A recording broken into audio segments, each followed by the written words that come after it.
All right, welcome back to another edition of the Dirty Verdict Podcast. I'm one of your hosts, Peter Taaffe. I am your full-time litigator host, Kyle Herbert. And full-time litigator host, Bill Ogden. Slightly better than Kyle Herbert at this.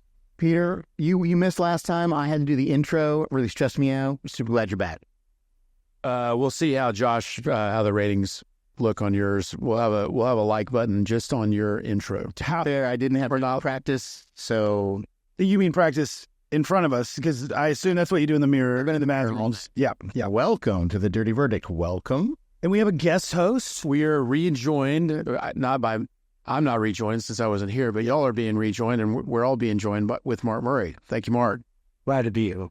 Mark, I have no idea what y'all discussed in that version, so I look forward to hearing it. We mostly just the Gaza conflict.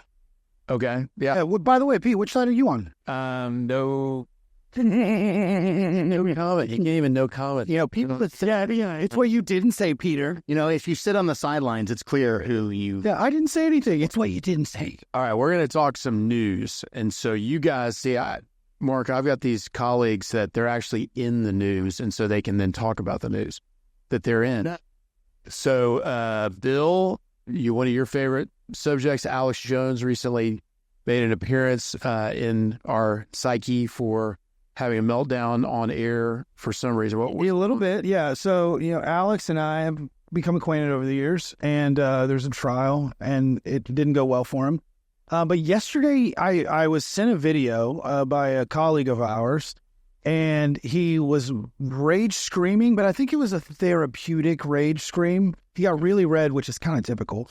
But he let it all out, and it showed me that if you let out all the rage, the only thing left to do is what, Kyle? Well, you know what I say, Bill? Be the rage you want to see in the world. So I feel like the more rage, the more sunshine you're creating for the children. But once the children are sunburned, you let the waterfalls of your eyes just fall down the cheeks and you cry. I call those waterfalls of happiness. In certain countries that speak Spanish, they call those cataratas. So one word I remember from high school Spanish. Cataratas means waterfalls.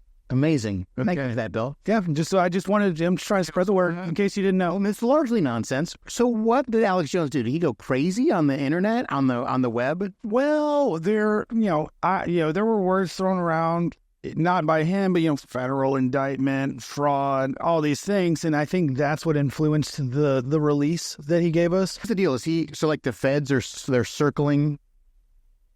I'm not going to speak for the well-equipped Southern District of Texas U.S. Attorney Al Hamdani. Okay. However, if I were, I would say, Is he in the Western District though? That's awesome. Well, it's just Lopez. So Western District practices out of Houston. But it gets complicated there. And bankruptcy is way more complicated than you think.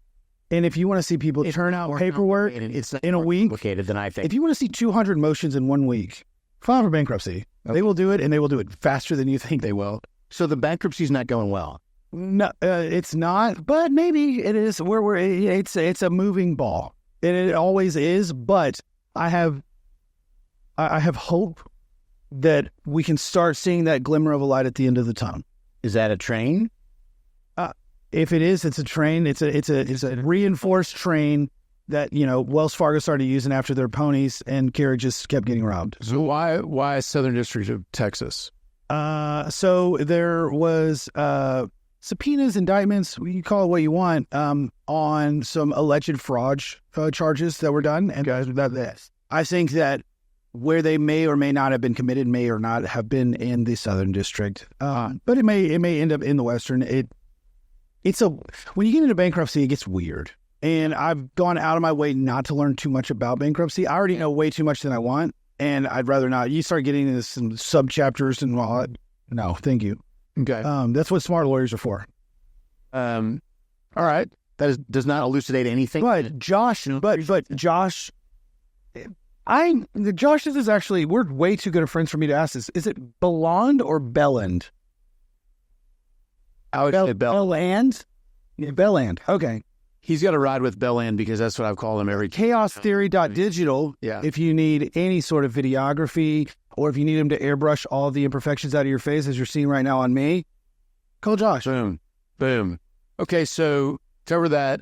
Kyle is also, well, it hasn't been reported yet because we're breaking it. He's still making it rain at the club. Kyle and his team went up to Montgomery County, Conroe, and had themselves a little day at the courthouse. Kyle, what happened there? Well, we were given a wonderful opportunity by the fine lawyers at Fred Loya to try a case to a jury. I don't think you know what the word fine means. Perhaps not. I'm just saying. But, they love working with me. I think this will be our second excess verdict against them. Were there any female lawyers? Because it might be sexist as well. Excess verdict. Yeah. Our second excess verdict against them this year. But, they can't get enough of me. I can't get enough of them. The juries, they want to spend time with all of us. So we went on down to Conroe. We had a case. We represented two Spanish-speaking young ladies who were involved in a car accident, rear-ender. No real dispute about liability. And really not much of a fight about the medical bills. But as I said, these Fred Loya folks, they love spending time with me. And so they offered us about $17,000 to settle this case. That doesn't seem like enough. Well, that's what I said, Bill. I said that, almost those exact words. I said I would like more money. It sounds like the smartest thing you've ever said. Well, it's up there. Because I sent it. And then as we went tried it, and the jury gave us like $100,000, like $98,500, which is not the biggest verdict in the world, but Kyle says that, but he drives a G-Wagon. We're so proud of our hard work. We had two wonderful clients. The jury saw it our way, and just a great staff here, my support staff, and Andrew Smith doing a ton of work over Memorial Day weekend. You guys were all out having your hot dogs and your nachos and your beers. We were up here working. When can Andrew come on? I do, because I love Andrew. Never. Wow. I was going to say he's right around it. Yeah, he's Yes. Andrew is my secret. You never know where he can be under the table at any given moment. Andrew is my secret weapon. He can never break. He's in a glass case. It says break in case of litigation. How does it? Wait, isn't this a trial law firm? Huh? So wait, I got to time out real quick from the podcast. Yvette, my mother. So when Kyle got this verdict in Montgomery County, we call it MoCo. It's the worst place of all time. The fact that it has 6 digits in it is surprising, to say the least. He's saying that it was the verdict. Yeah. Very, very good result for Mr. Herbert here. And he's not smart, but he is good looking. He's got great hair for his age. So what you have. I just wanted you to know that, Mom. All right, back to the show. Let me ask a couple of detail. Okay. I love the people of Montgomery County. Thank you all for your service. Yeah. Shout out to the Woodlands. They had two plaintiffs that were in the car accident. And they were struck how? Rear-enders? Rear-ended, yeah. And the defendant, I believe most of those Fred Loya policies are minimum limits, which is at $30,000 per person, $60,000 total. Yes. And was that the case here? Yes. And did you ever make a demand for within the limits of that policy for your clients? We were this case was only on my desk for about 20 days. Mm-hmm. We got roughly 2 weeks notice of this trial. We're asked to try it for another firm. So I don't know what demands they had made within the policy. I know that when we jumped on the file, we took all demands off the table. What was the policy? 30. Oh, so you lit them up. Yeah, we did pretty well for the... You're like the Lewis Lidd of Houston, Texas. Yeah, I don't know who that is, but yeah, for sure. He's the quirky, really funny lawyer from Suits. I try not to watch television. I'm mostly spending most of my time litigating for parents. I thought you were going to say reading books, and we would all know that was a lie. But Peter, he's a bit of a misogynist, so he didn't mention it at the beginning. This is our 1-year anniversary of the Dirty Verdict as a family with Josh, Amanda, Kyle, and Peter. Last one to here's the last one. You? So Bill's been here longer than a year? Yeah, just a smidge over. I lost track of time. I thought I'd been here for 3 months. And let me say to all of you, you're welcome. Yeah, I didn't even think you guys had carried me to term yet. Okay, well, yes. Congratulations, Stuart. Now you can see how awkward we make Peter feel. He's the voice of reason. Kyle and I are the relief. It takes a little while for it to sink in, and then there's like a 3 to 4 second to go. And after the delay, Peter realized that he imagines himself pregnant. You hear it with your ears, and you're like, "Is this stupid?" Yeah, it is stupid. I heard that right. Yeah, it's Bill and Kyle. It's got to be. It takes me about 3 seconds to figure it out, and then 3 more seconds to figure out if it's something we should. How he should soften what we say. On a tape delay. Okay, so, and that went to verdict and done. What was prejudgment interest on that? Have you figured that out yet? It was a good chunk. I wasn't actually in charge of drafting the motion for entry of judgment. I think the final verdict's going to be like in the 130s. Okay, good. We had some high expenses. We had a bunch of translators, and then the case has been pending for forever. Was the property damage low? No, it wasn't. It was bizarre. Bizarre that it hadn't been settled within limits. That they had made no realistic opportunity whatsoever, taken no realistic opportunity whatsoever to do their job. To settle the case. I mean, like, the adjusters said no. The lawyers were, to be honest, I think the lawyers tried very hard. They were very young, very inexperienced. And it was just kind of they wanted us to prove it. And so we did. And I think they also probably gave us a very large discount considering the venue. It's a very conservative county, but good. By the way, very conservative. It's arguably, it's got to be in the top 5 in the nation as most conservative. I mean, it is by very conservative, you mean horrifically bad with what you do.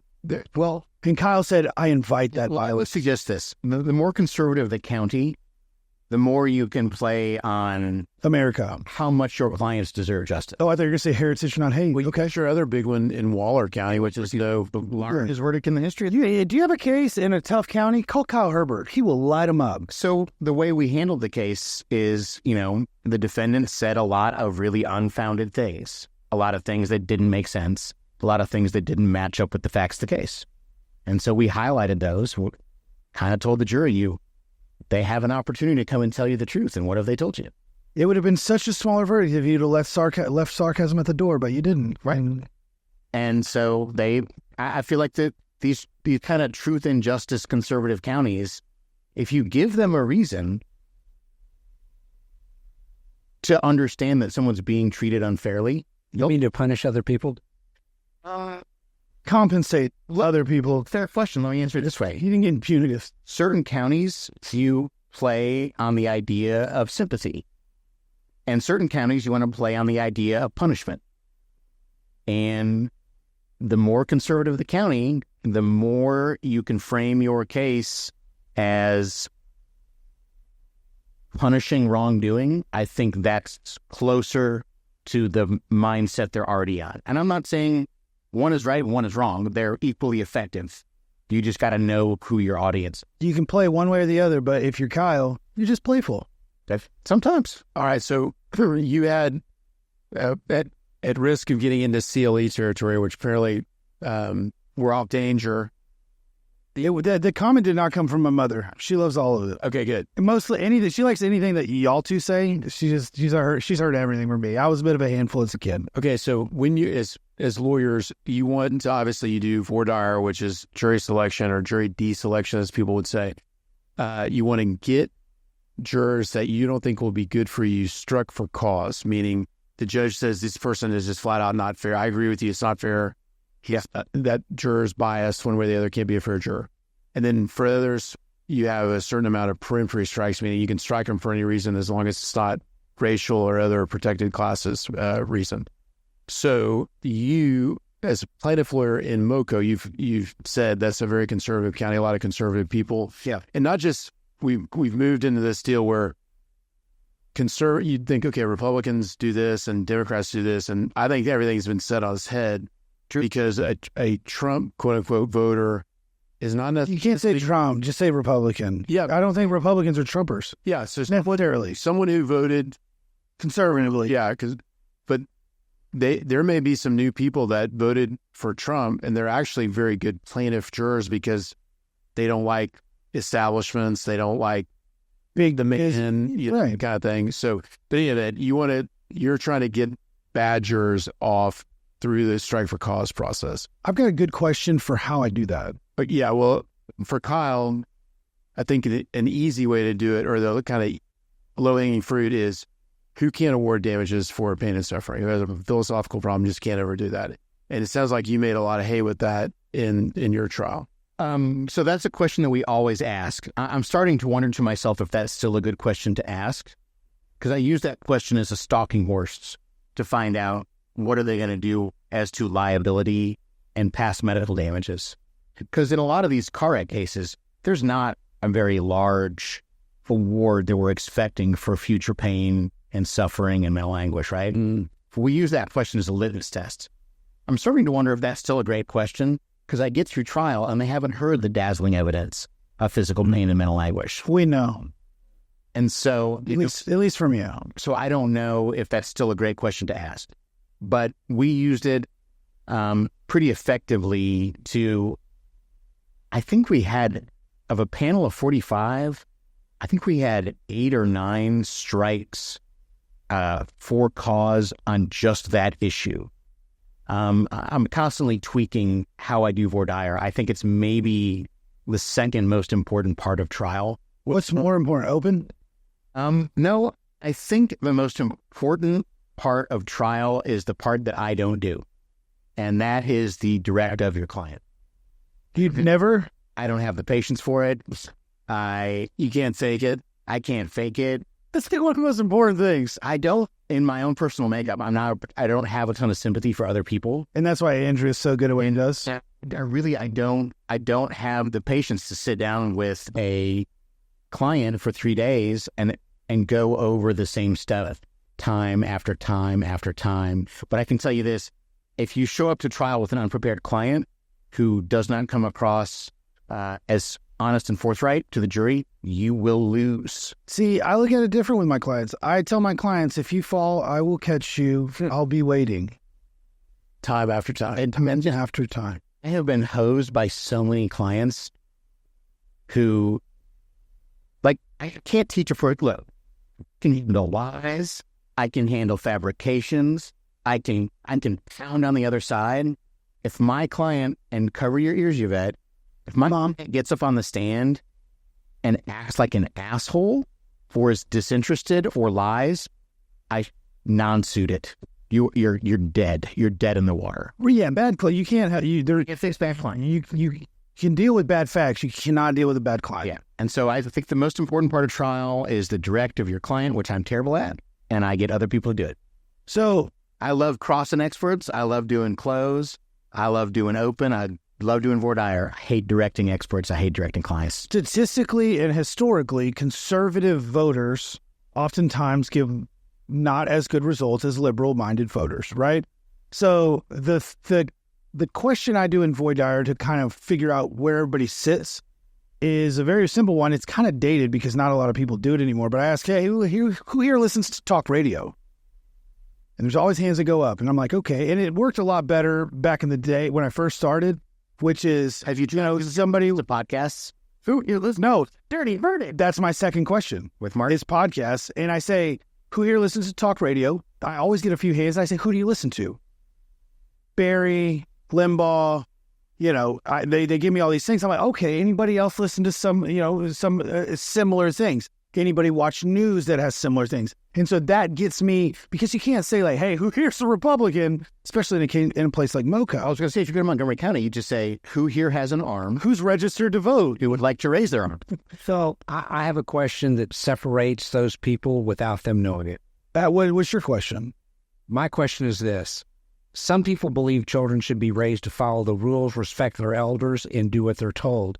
Other people think that children should be curious, explore the world, and ask a lot of questions. Which group are you more like? I love that. That's a great one. Oh, that's a good one. It has nothing to do with raising children. It has everything to do with their self-view. This is upsetting because I don't get to talk about Rush Limbaugh anymore in my voir dire because I'm going to switch to that. That is a great way. And there's a bunch of different ways you can do it. And I'm not creative enough as Mark is. He's on the Mount Rushmore of Houston trial lawyers of all time. I don't know if you knew that, Pete. Yeah. Is he on yours? Yes. Well, see how fast he did that? He's such a sucker. That's a great one, though, because you're right. Who here is raising people to follow rules, and who's here raising people to challenge them? And your challengers are always going to be your more liberal-minded people. Okay, so CLE class over. Thank you. I think non-lawyers would find that very interesting as far as what we have to do to figure out where everybody sits. The non-lawyers who don't want to be on jurors know how to answer that question. No, I can't award damages, period. Yeah, no, what? Yeah, absolutely not. Non-economic? No. So, but this is interesting. So usually it's a fight between, like, you guys all do this, where this poor juror's up there with the judge one-on-one. Yeah. It's like, can you really not award damages? And the plaintiff lawyer's like, you can't award damages, right? I mean, you said that. Like, there's nothing you could hear that would forge your mind. And then the defense lawyer's like, sure, you could. I mean, you could consider it. I mean, everything's fair, right? And they're like, yes. Trying to answer the question to get off the jury, guys. And then finally, at some point, the judge just goes, look, we can't get them back in. And I got to err on the side of excusing them. But in your case, apparently, the judge thought maybe that wasn't the way to go. So I think on balance, we got a really fair shake from our judge and from our jury. I would say that in Montgomery County, look, it is a homogenous jury pool.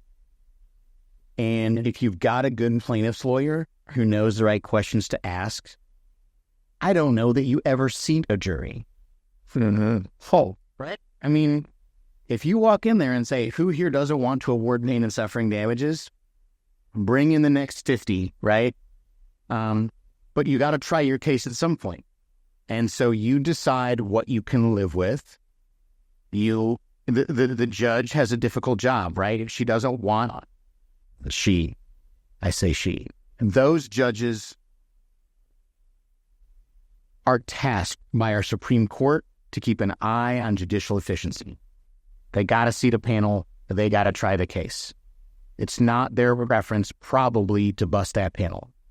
And so they are cognizant of the idea that you kind of got to live with a jury that you might not love in Harris County, but might be realistically your best chance in Hempstead, Fort Conroe, or the Woodlands. To be totally fair.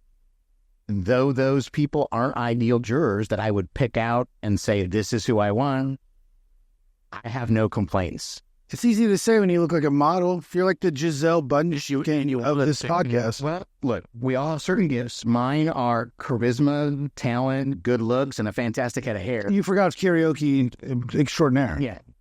So, Dance Dance Revolution, I'm also very good at that. We know. And, I said that with your eyes. Some folks say I'm a 5-tool player. It's not for me to judge. None of them are the sharpest in the shed, but there's 5 of them. I'm not a smart man, but I know what love is. So, we did okay. I thought the judge did the best she could, and we're looking forward to trying more cases in Montgomery County. By the way, he made that quote, and they laughed because Peter's favorite movie is Forrest Gump. And when he told us that on the show, I said, you mean the movie? Favorite. You said number 1. It's up there. And I said, you mean that movie about the woman who had AIDS, who sexually assaulted a special needs person for a couple decades and then left him alone to father a child?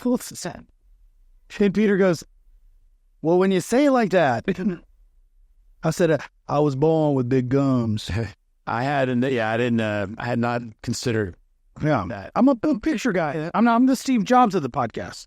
30,000-foot view. Okay. I think this came about we had this horrible storm that came through. Which one? We have tornadoes now. I'm 36. We've never had tornado problems. We've had 3 in the last 4 weeks. A lot, Al Gore. I think they call it derecho.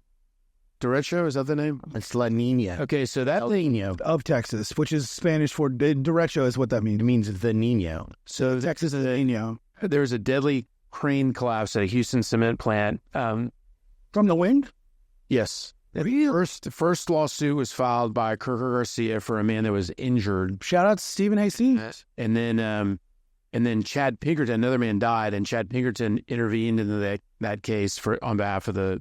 I've never met Chad. Do you guys know Chad? Yeah, real well. Only when he yelled at me. That's weird. He's a real chill dude. No, he'll be on. He would love to come on. We're just scheduling. He's real big. His son is a really big basketball player, and Chad is a very big supporter of his son. So he's had. What level are we talking? He's in high school, but he will be at the next level. Yeah, is Chad a big guy? No, he's probably big at 6'1", 6'2". So I look down on him. An excellent 3-point shooter. Really? And is like recruited, how basketball, you play in your high school, but you have all these, he's the guy. All the good AAU teams want him to be. Me and Mark were actually in an under 6-foot league together for a while. I tried, but then I turned 9 and I couldn't qualify anymore. The worst thing that ever happened in my life. Was scraping your head against the ceiling lately? And yeah, that's where my bald spot comes from. I'm just tall, so nobody can see it. It's there. That stings. So this was interesting because they say, well, look, they should have prepared for this storm coming through. And, I'm sure there's standard weatherproofing. There's a standard protocol when they have weather coming in, right? Oh, well, the Arkema case in the Fifth Circuit is key there, which is when Hurricane Harvey hit, Arkema didn't take the proper steps, and then they had a problem with the flooding, and then they had a very bad exposure that killed a police officer. But yeah, there's plenty of notice. This case will be interesting how it plays out because, speaking for myself, I saw the news that morning like, hey, it's going to be storms this afternoon. Went to work. Okay, yeah. It's Houston. All of a sudden you get on your phone, you look down, it's saying shelter. I went and exercised, went home, was going to shower, go eat, didn't think anything of it, and then power's out. Yeah. And power line goes down, my thing. It was out of nowhere. I'm not probably a good juror for this one without hearing anything, but I felt like that thing really did come out of nowhere. What you're saying is an act of God. It did come out of nowhere. I'm 36 years old, and we've never had tornadoes. Mm-hmm. And that definitely was a thing during that time. And so, yeah, I think there's some issues there, but at the same time, we did have a heads up.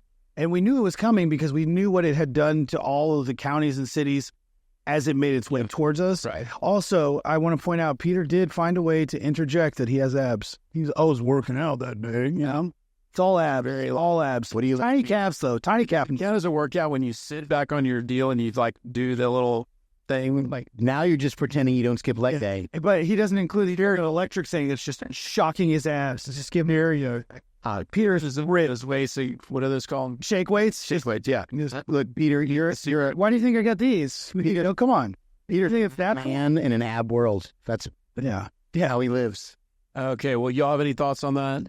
I'd like to have the case, Chad and Steve, if you don't want to work on it. Yeah, I think that the case has from the facts that you just said, and I haven't heard it, and I haven't talked to Steve since in a couple of weeks. Right. But it sounds like that there's a very good likely chance that might be a products case because it should be rated to a certain extent. And for a crane to collapse, it's got to be a big deal because cranes are everywhere in the world, and a lot of places in the world outside of Houston have very high winds. Yeah. Naturally. When I did maritime work, and I know Mark has done the same, they do this process called weatherproofing. Yes. When they're talking about these are the seas we should expect, this is the weather we should expect. If we get sustained winds over a certain speed, we got to take certain steps to lock down the crane. Because all the, ships have cranes, boats have cranes, semi-submersibles have cranes.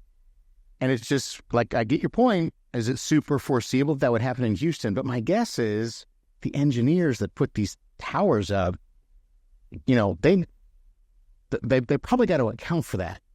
So, I don't know. Like I said, there's a lot of stuff. As y'all know, there's policies that are written policies, and maybe sometimes they're not always followed. Didn't they have the same thing in Dallas? Wasn't that a Pinkerton case too? No, that was Arlington. You talking about the crane that came into the... That was a giant verdict fight. I thought the one at Jerry World. Oh, yeah? That was Jason Gibson. Yeah, I was going to say Gibson. It was not at Jerry's World. It was at Kyle Field. Oh, they had that one? They had one at Jerry World. No, it got really hurt. But there was a crane collapse at Jerry World, and then there was a... front-end loader. Front-end loader. Yes, that's what I was thinking of. Kyle Field. That was Gibson's. Yeah. That was an awesome depot clip that he played. We did a CLE, and he was deposing I have to tell the story because it's one of my favorites. He was deposing the expert who had 3D, before 3D printing was popular, 3D printed, to scale a 1/15th of this front-end loader. And Gibson's talking to him about calculating the amount of force it would take to flip it over. And he's like, all right, well, you can calculate the force. He's like, yeah. And he just takes this guy's, $25,000 model. He just goes, he slams on the table and just shatters. He goes, can you calculate that? Oh, and Gibson's a scary, physically very imposing, huge man. And I'm a big guy. I couldn't even slow him down if he wanted me. But he slams and just destroys this model. And you just hear the defense attorney, we're going to take a break. We need to take a break. And it's the voice crack is what makes that clip. But he did a CLE on it as kind of a, hey, look at this $50-something million verdict I had. And that clip would, and the expert's just like this. Like, just, no, that was I had to do all the engineering on the computer to make that thing a thing. He didn't buy that Tonka truck off of it. Yeah. I wonder whatever happened to that case, because he got a huge verdict and then it went up on, there was an OSIP issue or something like that, and I never heard anything about it. Pete, that's on you for the research. What's OSIP?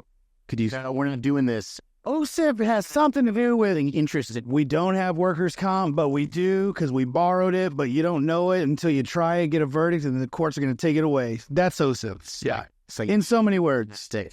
At least I think that's pretty close. Okay, so again, we're going off one prior, I guess, for sure. Houston woman suing Lyft after she was a Lyft driver, allegedly being kidnapped, sexually assaulted by passenger. Yeah.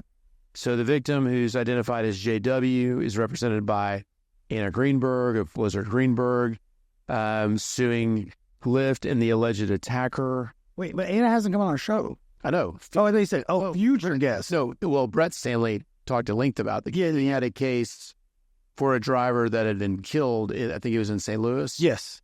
And talked about how they don't, and this is what Anna says in her case, is that they don't protect drivers. They don't vet passengers. Yeah, and they have data. they have data about the passengers. Well, Brett Stanley will tell you they got data on like everything, like where your third grade, math test score. If you're listening and you want to go back and check out that podcast, close your Uber app, by the way, of Mr. Stanley. It's Uber. It fascinating. Like, what are the most violent intersections in your city? Uber knows. Who are the most violent people in your city? Uber knows. It's fascinating stuff. All the social data that they have compiled. Like pick up places that are dangerous where there have been crimes. This guy. So according to Anna's lawsuit, this guy was part of a group of people that were doing this kind of thing. Now, it had been robberies only. This is when it escalated to sexual assault, allegedly. So this wasn't the first time, according to U.S. Marshals, that he had done this. So where's the case filed? Here. It happened in Houston. So sued Lyft and the gentleman that allegedly committed the crimes. So interesting. That was good. Tony Busby has filed suit against kicker Brandon McManus. Hey, Tony. Formerly of the Jaguars. Not anymore as of like 2 days ago. What did Mr. McManus do? He... or Mrs. It's 2024. You can't assume gender. I think he identifies as a male kicker. It's careful with your assumptions. You have to say, I think. It's scary. It would be newsworthy if he were... I guess, yeah. I'd come after you for defamation. I said I think. I know you said that, and you're learning. I appreciate it. Yeah. In my opinion. Apparently it was on a team charter flight after a game, and he was getting a little allegedly loose with some of the flight attendants. Is that the right term? Yes.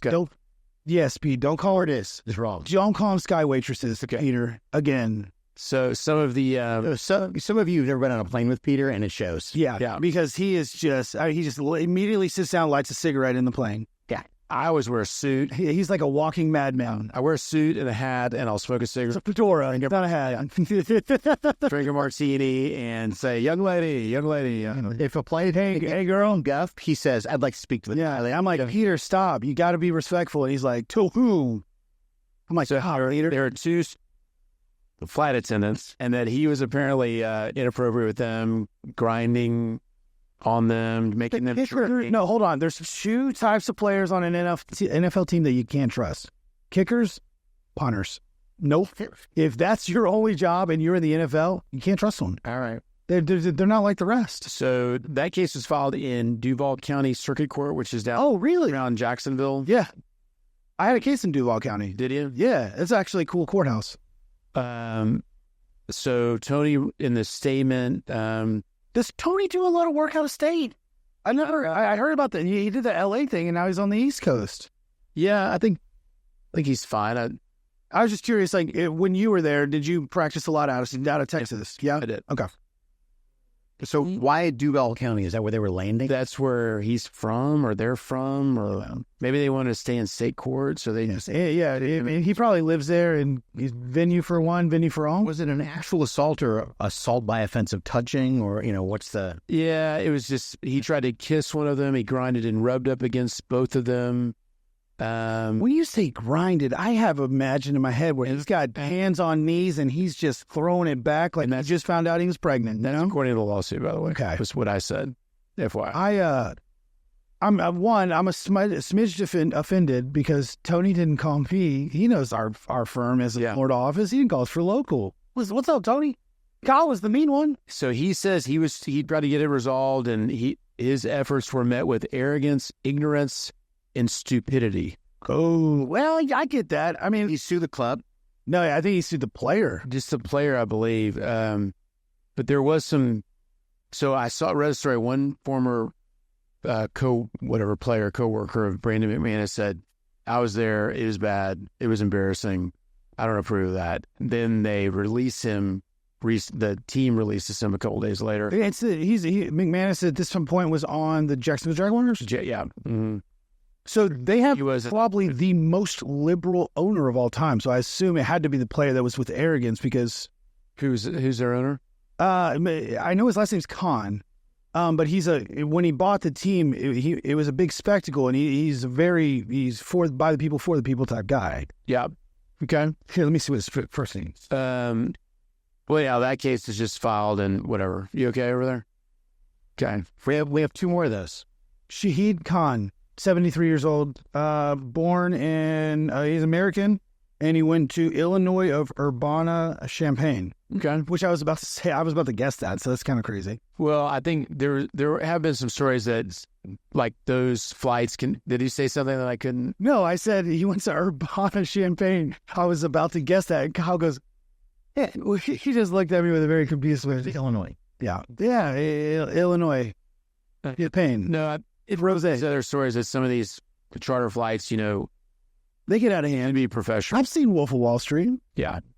Okay. Last remaining wrongful death lawsuit settled involving Astroworld settled. I saw the A&I that was on gear for trial, right? Yeah. No. There was one after that didn't settle. That was Scott West was the lawyer. Scott. And Scott said the settlement was reached this last week. They were the last ones for. The young man that died was named Tristan Blount. So that will end the wrongful death cases. Of course, there's 60,000 others. Is that how many? I mean, they only sold 40,000 tickets, I think, but I think there's 60. There's a lot of plaintiffs. Okay, what come up? We hosted, actually, the Dirty Verdict was actually a part of it. We hosted a fundraiser for the newly about to be judge 152nd. And the 152nd, Judge Francis. We hosted a fundraiser for her, and Scott West showed up, and he is eager to come onto the show, and was even more eager when I asked him if he would come on with his daughter, who tried that big case with him, her first trial ever. And I didn't realize this when I was talking to him during the fundraiser. She did a lot of the trial, and this is her first rec, and it was like a trade secrets, intellectual property, something. It was a very complicated case, and he was like, she's killing it, and they had a great result. So they're both ready to come on when we're ready. Be mates between us and our audience. Okay, how about a happy political story? They're going to say ending. Okay. Yeah, every political story is happy. She's happy political story. Cliffhanger. Ken Paxton. Kenny P. has joined with his good friend, I call K-Pax. K-Pax is a better name. Yeah, he's joined with his close colleague, Merrick Garland, and Joe Biden, the Biden crime family. Wait, are you talking about Dr. Jill Biden's husband? Yes. Because that's the only reason why. Dr. Pepper, if you're talking to me. Because I'm not misogynist like Peter. So General Paxton is all in with them. You're getting a roll. Okay. Yeah, I get it. No, it is the proper term, but no one uses it except people that are supporters. So, you're like, I tripped him up. Peter doesn't know what to say. That's the only attorney general we have for this state. So, of course, currently, correct. There's a coalition of attorneys general that are suing Ticketmaster, Live Nation for kind of antitrust type. Wait, is it for the fees again? Because they've already been popped once. The Stallion get in trouble recently? Yes, yeah, we covered that. Oh, that was the one you weren't here for. I wish you were, because it was actually kind of PG-13. We didn't even get into the R stuff, much less the NC-17. Let's bookmark it. Let's bookmark that for our Father's Day special. I'll find a segue that I'm not going to roll off a cliff. All right. I'm treading lightly. Okay, so American Airlines was sued by 3 African-American men who alleged that they and Were groped by a kicker. Yeah. No, they say that they and 5 other black male passengers were removed from an American Airlines flight from Phoenix to New York, JFK Airport in January without any valid reason, but it was based solely on their race. So their story, as alleged, is that there's 8 black men on this flight. All of them are asked to get off the flight. And then 8 on this flight to go. Is it overbooking or something? It's a Batson challenge. Yeah. It's a very big bag. Batson v. Kentucky. So they get pulled off the plane. They realize, okay, there's 8 of us. We all are the same black males. What's going on here? Yeah, Peter says us. All right. Yeah. And they say, what's going on here?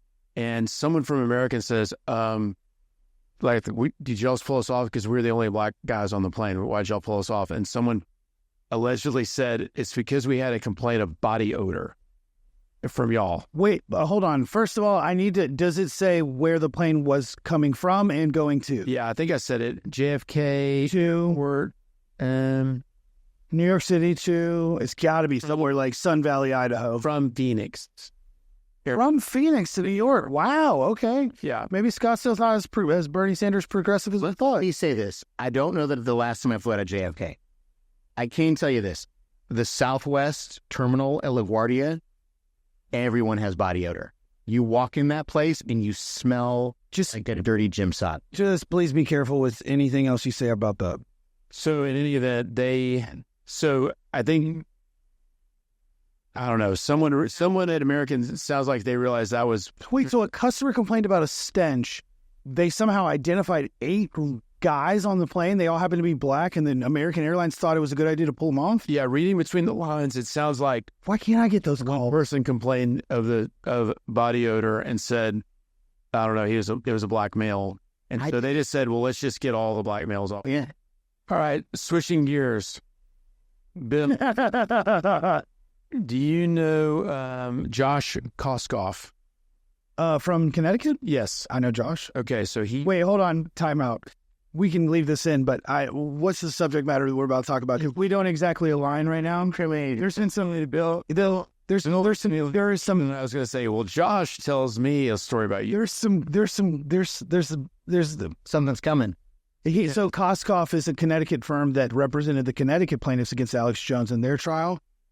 We all got brought into the bankruptcy, and it's not exactly going as Friction. There's some friction. It's not BYU. They're not letting it soak. There is a little bit of friction there. Okay, so Kyle knows what that means, and he's shut his eyes. I asked you that because he was involved. He sued for some of the families, sued all like the manufacturers of the guns and the bullets. The Remington lawsuit, they settled that, yes. Yeah.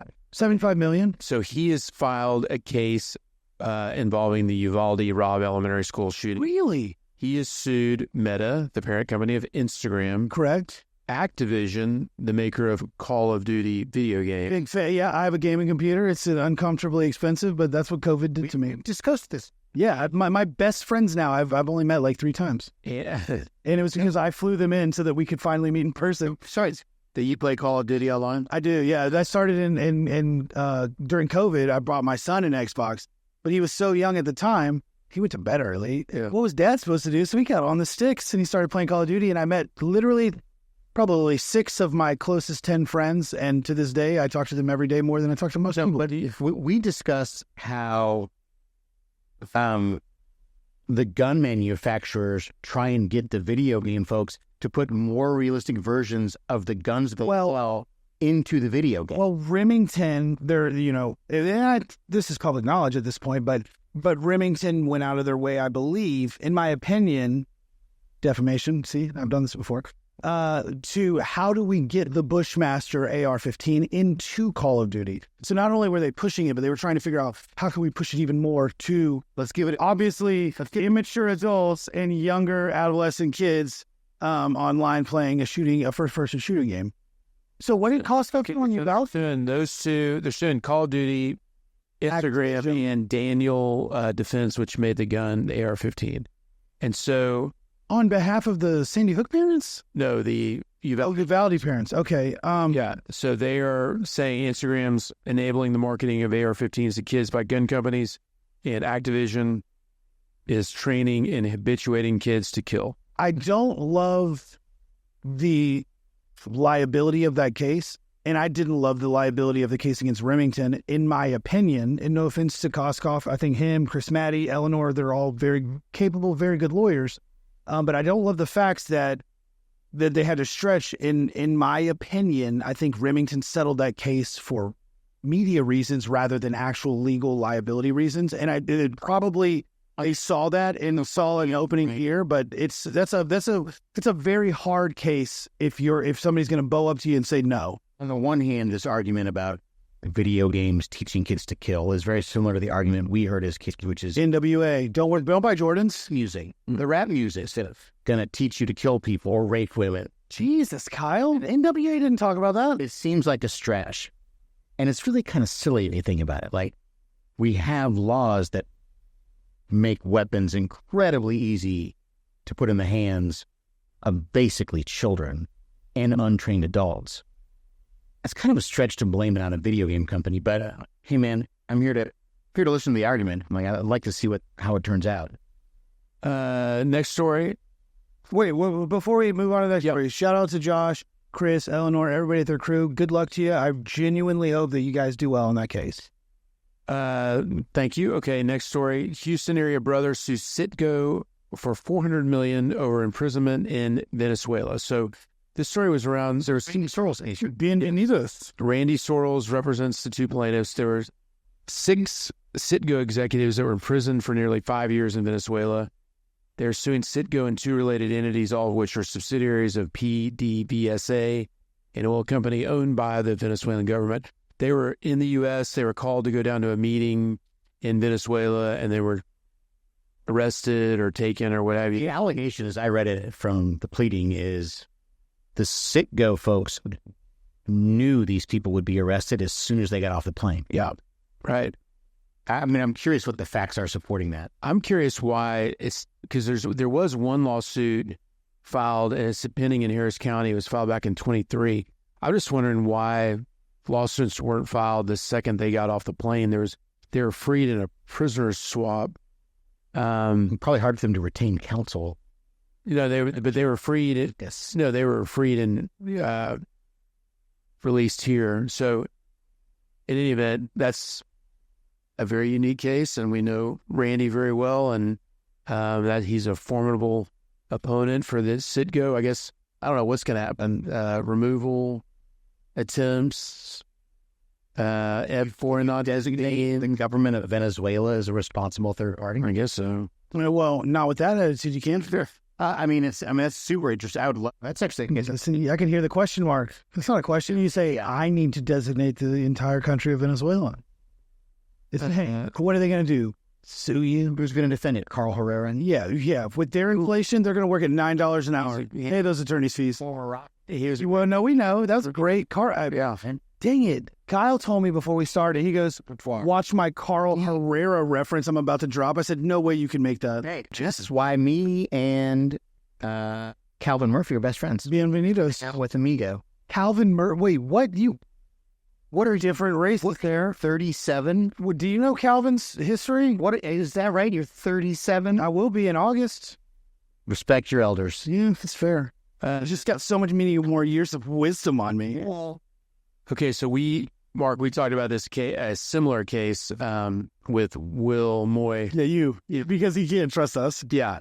He was God, yeah, no, you're good. Mark's better than we are anyway. Okay, so there was this DoubleTree where a little girl got sucked into a drain pipe and died, and the defendants answered the case and basically blamed the mom. Contributing parents. In the answer. I know this case. And so we talked about with Will, who's recently from the defense side, like, okay, how do you walk the line between, you got to plead if you really believe it's a good affirmative defense, you got to plead it to argue it.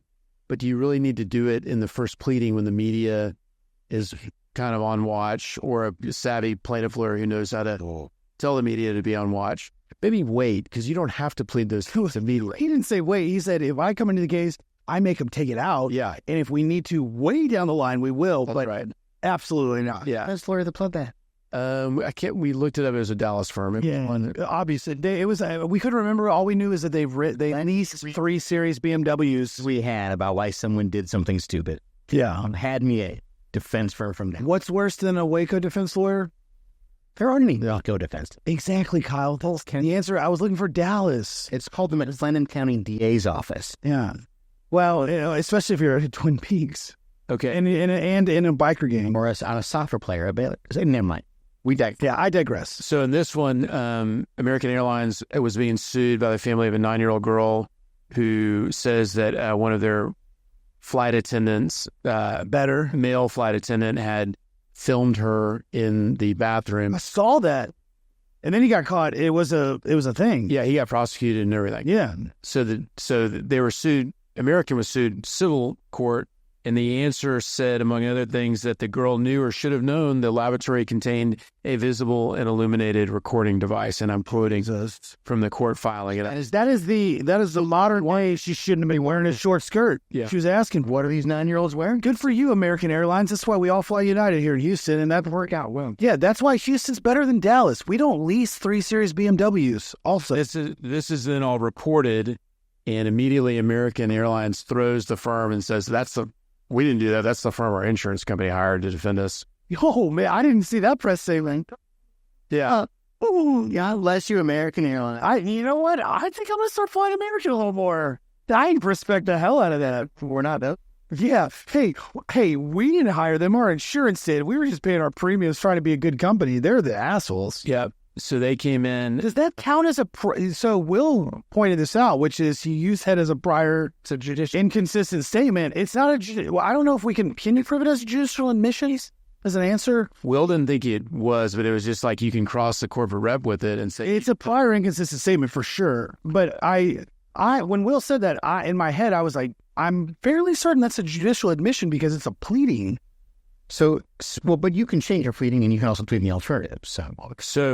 But until you do. American Airlines promptly said that was our insurance company's lawyer. And then a couple of days later, they said, we fired them and we've hired new counsel. So speaking of more smut and video cameras, are we going to talk about the Buc-ee's guy? Son? No, you mean Mr. Buc-ee's Jr., who's the owner's son? Oh, yeah. Who lives down the street from Peter in Austin. No, I think that was... Oh, I thought they're from Lake Jackson. No, but everything happened in Lake Travis. Oh, okay. I know that Buc-ee's started, the first one was in Lake Jackson. Yeah, this guy, he's an SMU law student. Yeah, he's in law school. Yeah, he was in the middle of law school, and then he was like, wait, I wasn't allowed? For this, I've searched high and low to try and confirm or deny that he went to Baylor undergrad. And I still can't figure out where we went to college. When Kyle says preparation, his last name's Herbert, so I call it Preparation H. That's true. I'm going to use that in the future when a defense lawyer gets the wrong. Oh, I thought you were saying I'm going to give you the Preparation H. I thought you were going to say I'm going to use that in Voidire. It's an H-wagon, not a wagon. Yeah, so that story is, this is the son of the Buc-ee's founder, and it's alleged that he used private, hidden cameras, yeah. Yeah, to film his guests in the bathroom, having sex, other compromise. Having sex? I think they were just using the bathroom, Peter. No, there's, at least according to the stories, it said having sex. I mean, if you're going to do it in a bathroom, and you want to go to a Buc-ee's, they're very clean. They're very clean. I mean, these people sound like they know what they were doing. We didn't even have to say, we're just saying facts. I wouldn't normally perform coitus in a restroom. But coitus, Jesus. So this... Okay. Got that, Amanda. Yeah, so this happened in Dallas, Austin, and in Telluride, Colorado, according to the grand jury. Yeah, hold on. Telluride has a Buc-ee's? No. Because all the gas stations there come and go. No, he's doing it at his house. Yeah. Oh, I thought he was establishing them at the actual... No, at his homes. And so this was... Hey, Josh, what kind of camera do you use to film someone in your bathroom? Yeah, Josh, what do you... He says, I don't know. That's the right answer. 4K. Because you're not a sex pest. How many Ks is the resolution? 4, 8, 10? Okay, so the story I read, I'm looking at a different one. All right. So the videos were discovered after one of his alleged victims found a hidden camera tucked inside of a charging port. Yeah. At a lake house in Spicewood, Texas, just I was just charging for it. Hold on, Kyle. Hold about this. Tucked inside of a charging port. I'm trying to look logistically. Just what does that look like? Josh is going to buy one, and Well, no, Josh has one for sure. Trying to incriminate. Josh is a Navy SEAL. He has everything. yeah. Former Navy SEAL. But once a SEAL, always a SEAL, like a Marine, right? So it was apparently someone who kind of was in the PI, private investigator world, saw something irregular about it and said, okay, that's a spy camera. Got it. They got the memory card of it and had all kinds of stuff on it. I don't get it. Right? Every fetish that people have is a stem from something that they experienced as a child, right? Like, so if you're into feet, that means that at some point in your youth, you rubbed a family member's feet, and the moans and this is true. I actually had to do this for a case. I'm not going to explain what case. Apologize. But when grandma says, hey, come rub my feet when you're young, and you do it, then you hear the moans, that develops into feet fetish. It's true. This is very true. I don't know what causes you to develop this fetish for watching people use the restroom or having sex in a restroom. What's the next story, Peter? I assume it's rubbing grandma's feet. But the story with him, That's all actually true. I don't know how I know that, but I do. yeah, okay. So his lawyer, let me say this. So there's a legal kind of interesting point. So his lawyer is alluding to the fact that, hey, I can't have security cameras in my house if Teacher ones in my bathrooms? yeah. What? I mean, look. This isn't where I park my car. I have actually stood up in front of a jury at some point and said, "Look, I got to argue outside." It's the same thing. Yeah. You gotta make it. It's like on Anchorman. Even the guy that can't think said something. You guys stayed quiet. You got to say something. So Say something. this is the lawyer's quote. May a homeowner install a camera in his home without telling housekeepers or guests, or does the guest have a greater legal right than the homeowner? In the bathroom, yeah. They got a greater fucking legal right, dude. This is one But the argument for the sex ass. I didn't know they were going to rail each other in my powder room. But if they were, I wanted to watch. So he said, this is one of the many thorny legal issues we'll be litigating in this case. I feel like they could have used a better adjective than thorny. Who was that guy? Because I wanted him. It seems like a bad one. Yeah, it's a bad one. Gonzalez. That's right. David Gonzalez says, Just like complicated. Yeah, right. It rhymes with horny. It's one letter. It's one letter. You can't have horny without Some of the horny issues we'll be discussing. Wow. I thought you were talking about Buc-ee's. There was a former Texas City officer that faces federal civil rights lawsuit in viral Buc-ee's traffic stop. I saw that as well. So this is on video, so we're kind of thinking, It's in Madisonville, right? I thought it was a former Texas City. Oh, he was off duty, right? Yeah, they were on a trip. Took it on himself. I think I think it was on 45, and Yeah. Madisonville's the only one I could think of. So he, Shout out to Sam. He used to say, you guys gave me an education that gave me the tools. You're like the enterprise rental cars of colleges. yeah. They give you the tools to be your own boss.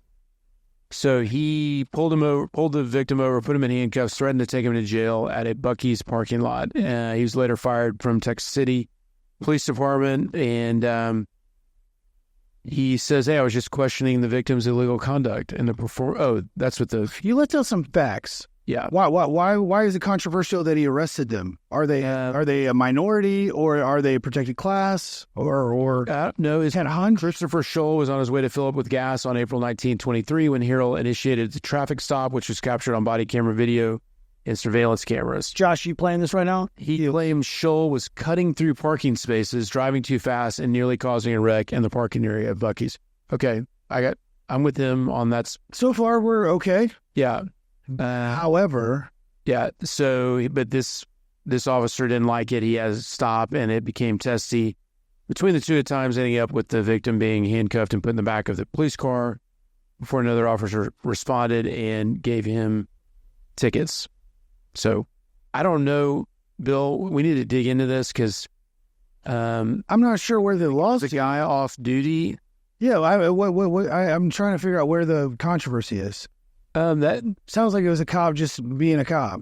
so I guess No offense to Philip Warner. He's one of my closest friends, and he's a police officer. I'm guessing there's an issue about whether this guy was off duty and why is he taking it upon himself to enforce the law off duty. And that's great. He's like the Karen of police officers. Yeah. Just doing his duty as a peace officer. They're off duty till they start committing an official act. Then Yeah. And then they're under color of law. Color of law. But that was it. We'll see if we can find the video. Maybe there's something It is in there. That's why I sent a blog. I think that covers that old watershed of stories. Yeah, I think we've got some good ones. Amanda is going to have to do a lot of editing. You're welcome. I've tried to find some nice. It's called job security. Okay, so we want to thank our producer Amanda Orr of Orr Strategy Group.